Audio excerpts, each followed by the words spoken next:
Today's deck highlight is one of my absolutely favorite kind of decks, a deck that's looking to play out multiple cards on the final turn of the game in a big burst in a way that's difficult for the opponent to predict, while also giving you a lot of really interesting sequencing decisions on how to optimally play your cards out. Like many of these decks, it is headlined by Moon Girl, who's looking to duplicate our low-cost, high-power cards so we can play out lots of instances of them. These low-cost, high-power cards include She-Hulk, who's 1 energy when we pass on turn 5. They include freshly buffed Maximus, who's 6 stats for 2 energy. They include Mysterio, who's 4 stats for 2 energy, while also filling up our board to the brim, which is quite efficient for recently buffed card Martyr, because if we fill every spot on our board, she's not able to jump around. I definitely don't think Martyr is required to play this deck. If you're missing her, you can replace her with another low-cost, high-power card that you can play on curve, like Lizard or Cloak, for example. Explicitly, you don't want to replace her with Titania, though, because it's important that she be replaced with a card that you can play out on turns 1, 2, or 3 to get your hand size low, so that when you Moon Girl on turn 4, you're not filling your hand over full. Now, the really key part to make this deck function in the current lockout metagame that we're living in is the trifecta of our own board control cards. That trifecta is Goose, who narrows where Blob and Professor X can be played. It is Cosmo, who limits Blobs on reveal from happening. And it is Echo, who stops on reveals from happening. Whenever possible, when you're playing this deck, you want to try and position Echo or Goose in the center path to limit opposing Miss Marvels and the effect that they can have on the board.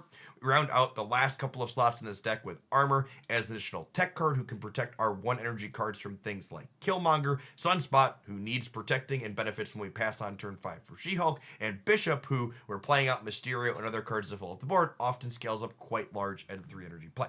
At any rate, you're going to see this deck take on all the meta powerhouses in this video today. It's really quite phenomenal. If you enjoy what you see, be sure to snap that like button. For the rest of the day, though, have fun. At the moment, Professor X plus another card that wins the lane on its own.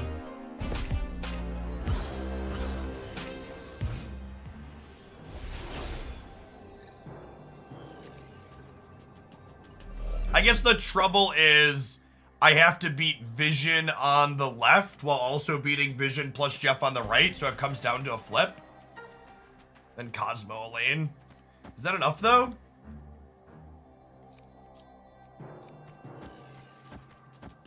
So if they blob here, they go to 11, and I'm at 11. Okay, this is enough. So this beats Jeff plus Vision right. This doesn't beat Vision moving left. It's still just a flip, chat. It's still just a flip. I should have soaked more. I lost because I played Cosmo. My original play was gonna be play. Oh wow, okay. What? They just thought I was gonna soak a bunch? I mean, to be fair, I guess I almost soaked a bunch. Weird. Victory. I don't know. We didn't really outplay them there. We just, like, won our power spew at the end. What was that? High stakes started in round 2? I heard that as well.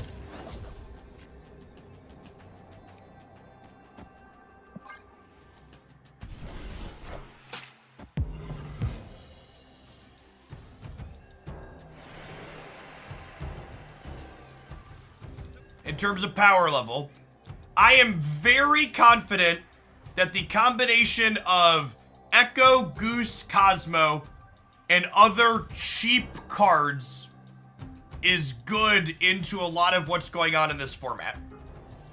We've played like a dozen different decks on stream recently that play those 3 kind of board control cards and then have other things outside of them. And I don't know what, like, I think that core is good enough that you could do a few things with it. Yeah, Goose and Echo alone being good. And Storm could be in that mix too, right? Like, Storm's another good kind of board control-y card.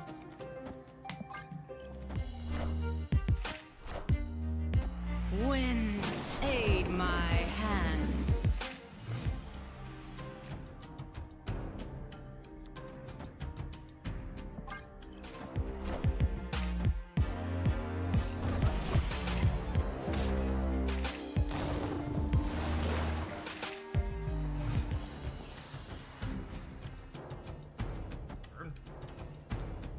I think I'm just gonna play a Cosmo, and then I'm gonna play Max, Mysterio, and Strange Academy on the last turn. I think is my plan.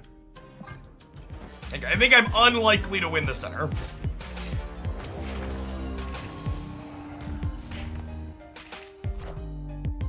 Yeah, baby girl.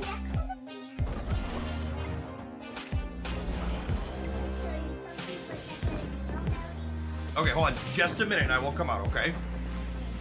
Daddy's gotta try and put somebody in a trash can real quick.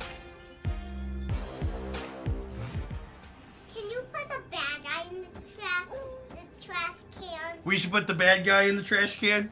Yeah. Did that come through on the microphone? Because that was adorable. I love bad guys in the trash can. You love bad guys in the trash can? Me too. Bad guy. Which one's the bad guy? Ooh. The green one is the bad guy. Oh, no, that's She-Hulk. We like She-Hulk. And She's nice. which one did you saw is the bad guy?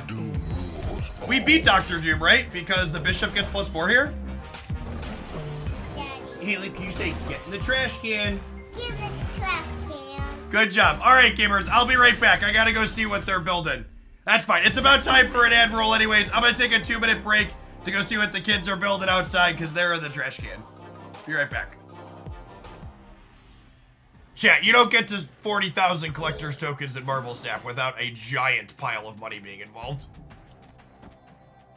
You even have a Prime sub. You don't have to spend your own money to get the substitution. I only have 40,000 tokens.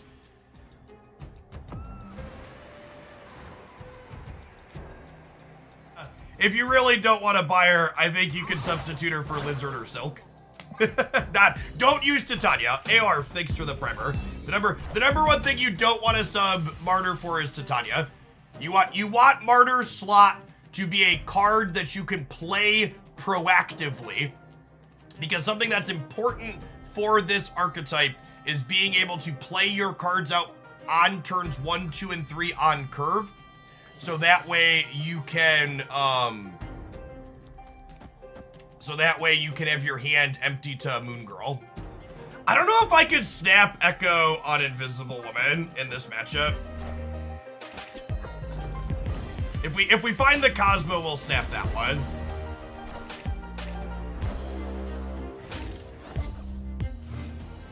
For what it's worth, gamers, I am not entirely convinced that Martyr's ideal in this deck. I just wanted an excuse to play Martyr, and like this deck can fill the board somewhat consistently, and she's been fine. She's been good at grabbing us priority. Oh, snap. Okay, we'll snap on the Goose Draw. I'm gonna Maximus this turn, so that way if they Modok without Hela in their hand, I could possibly draw them into Hela to discard.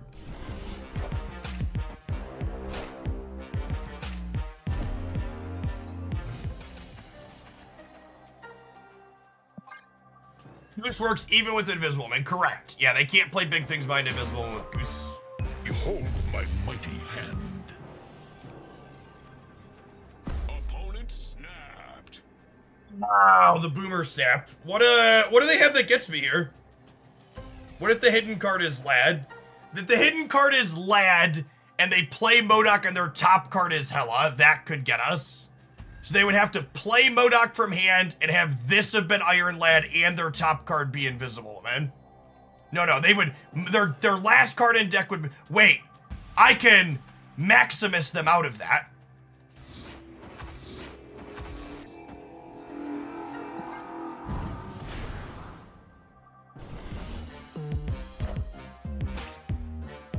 Oh no, are they gonna beat us on the left? I ran out of time. Fuck, I should have put more power on the left. Oh, I should have put more power on the left. One of the Martyrs should be left. Or the Maximus should be left. They thought they were gonna Jubilee, and we owned them with Max. Whoo! Whoo! Oh shit! What up? Oh my gosh! What a game! What a game! Man, like that. So YouTube has an option to, and I would estimate whenever I click that button periodically to see what it's going to end up doing, it gets like, I don't know, somewhere in like the 40 to 60% range in terms of putting them in okay spots. Balrog, thank you for the gifted sub. That's very generous of you. Big fan of the 1/6. How's this deck doing? I'm currently not convinced that this deck is better than the other Moon Girl decks I've played recently. We're gonna try a few different Moon Girl shells today.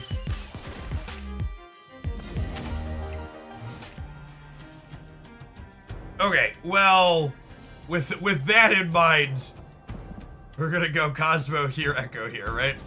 With their destroy deck. Yes, Quinjet is also a low opportunity cost card, is an accurate statement. It is a card that putting a 1/2 in your deck that you can play. The decks like Moon Girl decks, typically speaking, want to play on curve early. So what does that mean? It means that you want to be spending all of your energy in the early turns, so that when you inevitably Moon Girl on turn 4, you have extra energy lying around.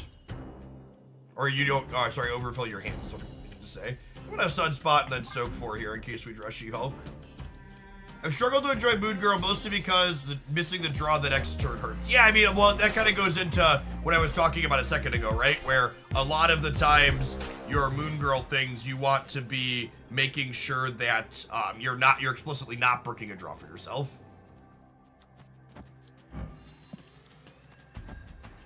I think I can play for all of them here. I'm pretty sure Mysterio here puts a Claude here. And then this is enough playing to make the Bishop beat here, and I'm soaking one more as well.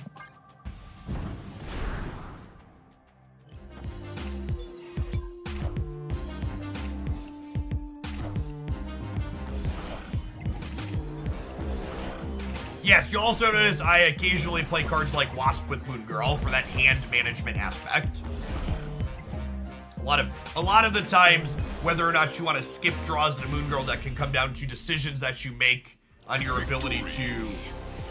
I think a lot of other Moon Girl decks I see and like changes people. Like one of the things you'll note when I play Moon Girl decks is you often won't see me playing tech cards like Shang-Chi and Enchantress. You'll see me playing proactive disruption like Goose and Armor and Cosmo, because the proactive disruption are cards you can play on those first few turns of the game, so that way when you Moon Girl on 4, you're not gonna miss a card draw on 5. Everything, but it would have been +3 middle. Really close game.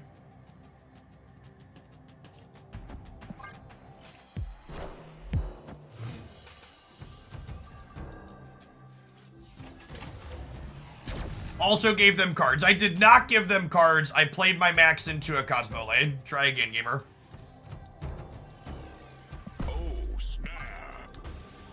Oh, I could have played Max to take them off of Jubilee hits. That's a good thought. That's a really interesting thought I hadn't considered. Keep them off of onslaughting their Sarah. We'll stop them from Miss Marvel onslaught.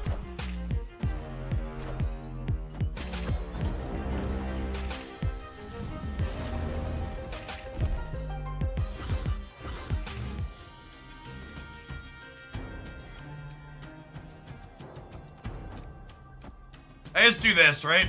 Yeah.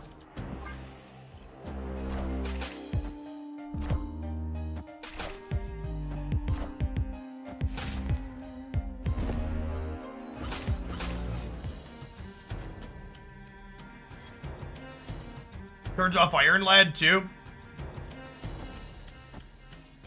Do I need this? I don't think I do, right?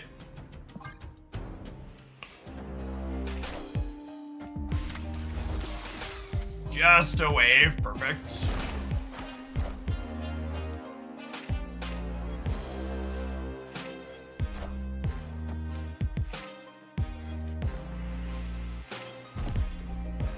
You got your whole deck In your hands, you got your whole big deck. In your hands, do do do do do do.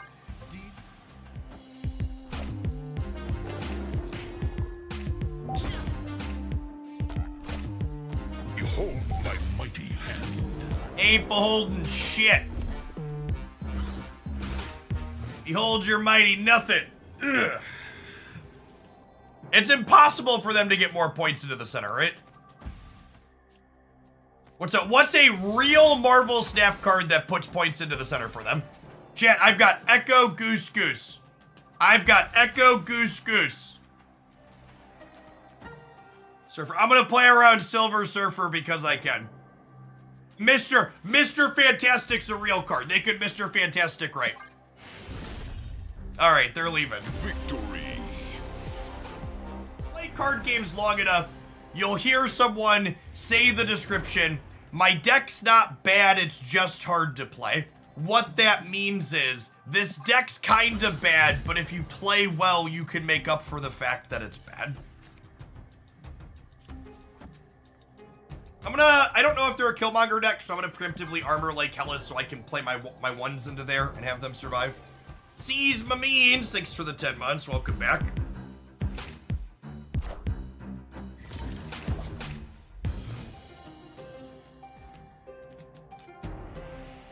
Opponent snapped. Our Master Mold Baron Mordor matchup is probably tough. How do you replace Martyr? Martyr's a card you could replace with another cheap ongoing card. Or another, cheap high power card. What are some good examples? You could put something like, I'm gonna snap them back now on the Goose Draw. We go Echo here, Goose here, and they're just like locked out. You need it to be a card that you can play on curve and not get punished. Yeah, do I want to play Quinjet out? Quinjet right in case they mold us. Yeah, it's probably free roll. No, I don't have space for either of these.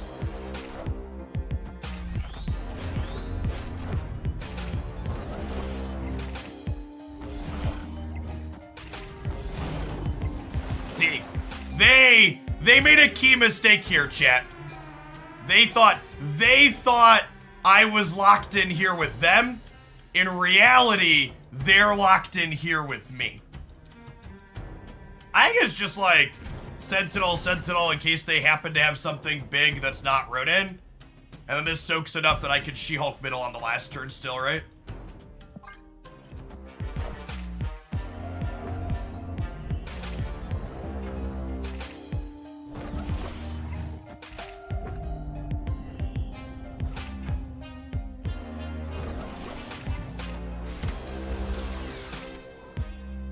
Doom rules all. That was probably one of their stronger hits here. I don't think they beat us going to 21, right? And that hit might con them into staying for 8.